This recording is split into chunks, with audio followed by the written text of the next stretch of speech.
What makes One Punch Man so interesting? I mean, aside from the fact that it really took a nosedive after season 3 turned into a visual novel,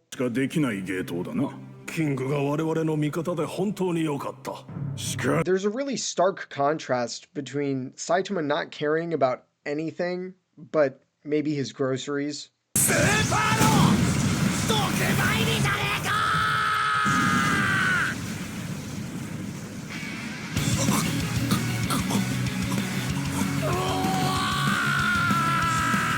And everyone else taking everything way too seriously.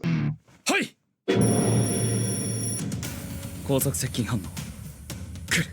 Huh? This contrast actually reveals Saitama's lack of passion. He's a hero for fun, but he's not really having fun. You could see this from the first episode. His eyes are kind of dead. He doesn't really look like he's enjoying himself doing anything at all.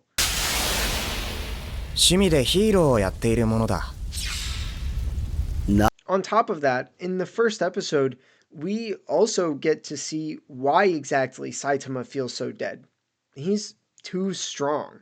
And obviously, this is the whole point of the show. I mean, he's One Punch Man, okay? Everybody knows that he's too strong, okay? I get it. That's not the point, though. The point is that you remember his dream, okay? In the first episode where he was fighting all of those mole people, and he was finally challenged for once in his life. He was finally able to experience him trying again for the first time in a very long time, only to wake up, realize it was a dream, and be completely disappointed by these super weak little mole things that come out of the ground.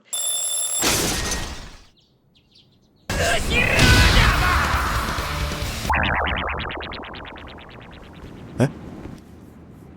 To Saitama, being a hero doesn't mean anything anymore because it's not a challenge for him. It's not an issue for him.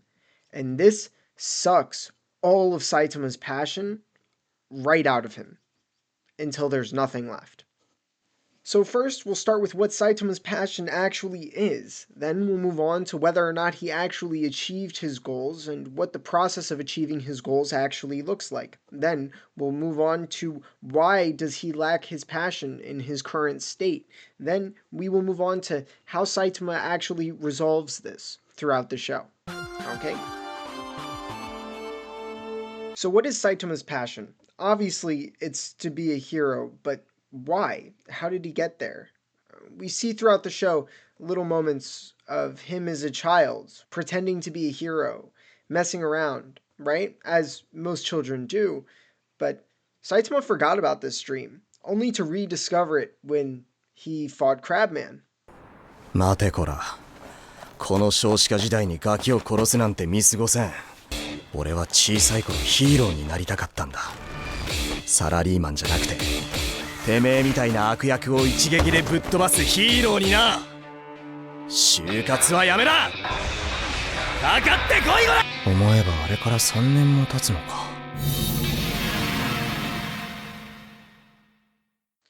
But beyond this, we see little sneak peeks at maybe what Saitama's true motivation is, as he defines what it truly means to be a hero. What does it mean to want to save someone? What does it mean to want to protect someone? Saitama defines this. What does it really mean to be a hero? We see this more in Season 2, especially when he's talking with Blizzard.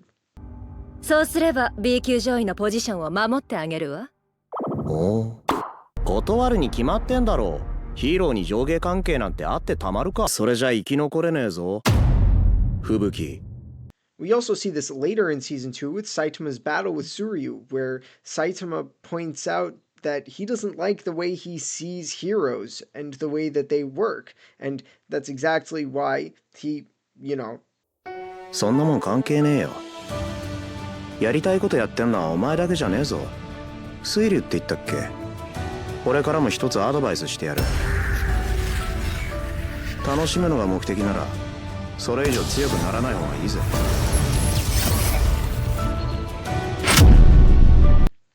But beyond that, we actually see that this is the point that Garo is trying to make as well. And we can see this when he defeats all of the heroes and he gets down to Death Gatling. And he tells Death Gatling,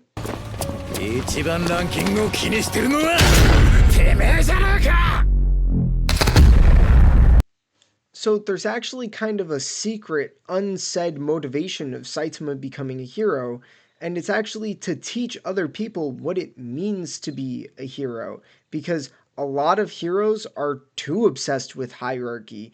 They don't understand what it means to just save someone. They care more about competing within their own little circle of heroes. And Saitama, whether he realizes it or not, is stopping this, is correcting this throughout the show. The more that he interacts with people, the more that he just is himself, because he is the most powerful hero, but he never gets recognized, which actually brings this to another point. See, Saitama wants to be seen. He does want to be seen for being the strongest hero, right? He does all of these good deeds, but he never gets the credit for them, okay? And he doesn't even want the credit. Again, part of this secret, unsaid motivation is actually to teach other people what it means to be a hero. But if he has to sacrifice the credit for defeating someone, or even if he needs to become the villain to achieve whatever goal that he wants to protect what it means to be a hero for whatever situation it was, because he did this a few times, then Saitama is actually willing to do that. And we see this in his conversation with the Tank Top brothers. 隕石をぶっ壊したのは俺だ。文句があるなら聞いてやる。言ってみろ。でもお前のせいで俺の新車が。うるせえ、黙れ。てめえらの被害なんて知るか。そんなもん隕石に言え、ボケ。いいか。俺はてめえらの評価が欲しくてヒーローやってんじゃねえからな。俺がやりたくてやってんだ。恨みたきゃ勝手に恨め。こら。And we also see this when he sacrifices all of the credit for beating the Deep Sea King.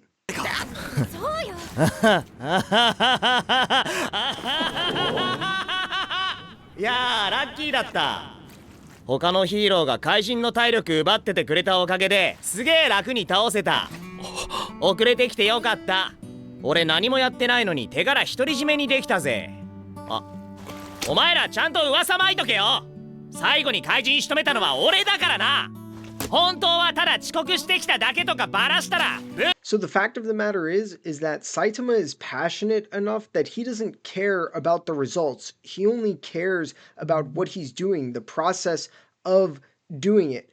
But this doesn't necessarily mean that he has achieved his goals, which brings us to the next part. Does he actually achieve his goals? And the answer to this is really only partially. Saitama isn't seen as the strongest hero, and even though he doesn't really care about that much, he hasn't been able to teach everyone what it truly means to be a hero because he hasn't been seen. So it's almost like an unseen goal that Saitama has. It's there, but he doesn't really know it's there. And this is kind of what King is getting at when he's having this conversation with Saitama. やれやれ。退屈だと言って何も行動せず、刺激を求める割には挑戦しない。そんな時期が俺にもあったな。いいかい、埼玉氏。人生は当てのない旅だよ。新しい景色を見るためには自分で道を切り開くしかないんだ。お前旅したことあんのか。埼玉氏は強くなっただけで目的地にたどり着いたと勘違いしているんじゃないかな。ヒーローとして進む道ってそんなに簡単にゴールできるものじゃないと思うんだ。Saitama set a bar for himself. He set a limit for himself. So what's beyond that? What other things could Saitama possibly do? And he doesn't really get it. Saitama doesn't completely get the idea of what else he would want to do in regard to his journey of being a hero, because He doesn't really want the fame that much. He's kind of jealous of Genos, right? 先生、なぜだかヒーロー協会に呼び出されたので、ちょっと行ってきます。おう、クビだったりしてな。But really, he doesn't want the fame that much. And so he kind of never sets that goal for himself. Saitama achieves the goal of becoming a hero, but did he really set any new goals for himself? And this is kind of the idea. How can you have passion if you don't have any goals that you set for yourself? This is exactly the point of the conversation that I just showed you.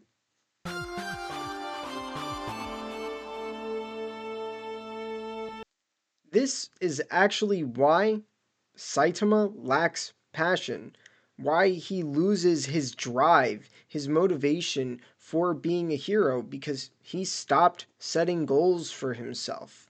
At some point along the way, Saitama became comfortable with just beating enemies in one punch. He stopped seeking out any stronger enemies, and King also makes that point in that speech.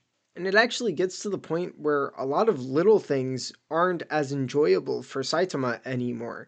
He just kind of shows no reaction to anything. This is why he gets so into video games with King. And this is why King is so willing to help Saitama and lend him his consoles as well. Which brings us to the final point. How does Saitama resolve his lack of passion?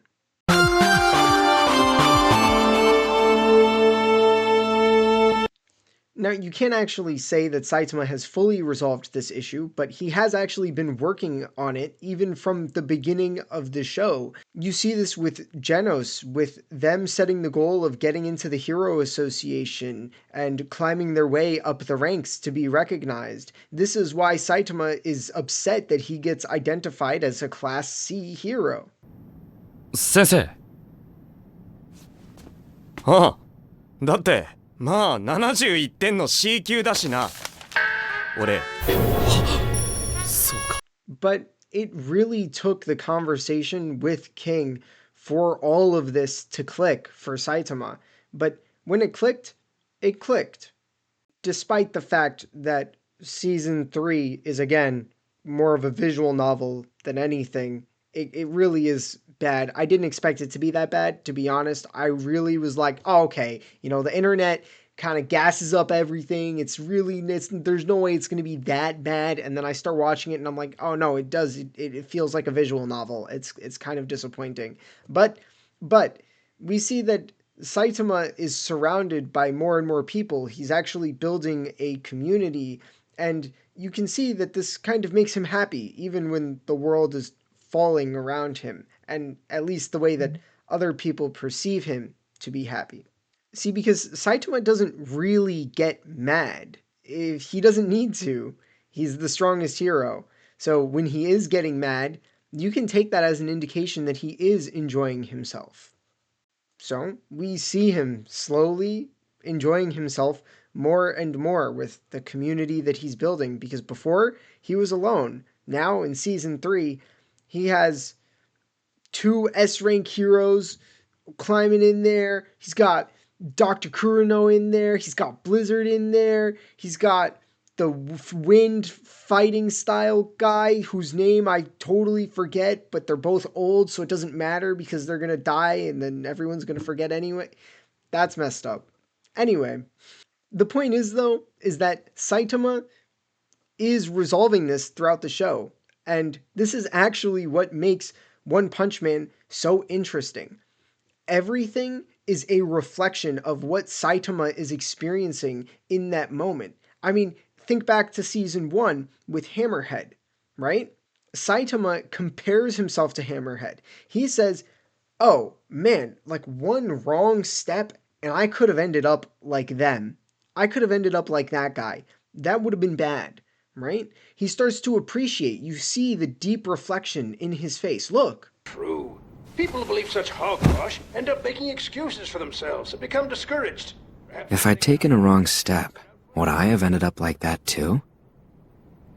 But as Saitama recovers his passion, it's also equally important that he takes literally nothing seriously at all. Because if he were to take anything seriously, he would be indulging in the same weird hierarchies that all of the other heroes have set upon this whole hero world. And in that sense, One Punch Man is also a parody of traditional hero archetypes. And that, my friends, is what makes One Punch Man so interesting.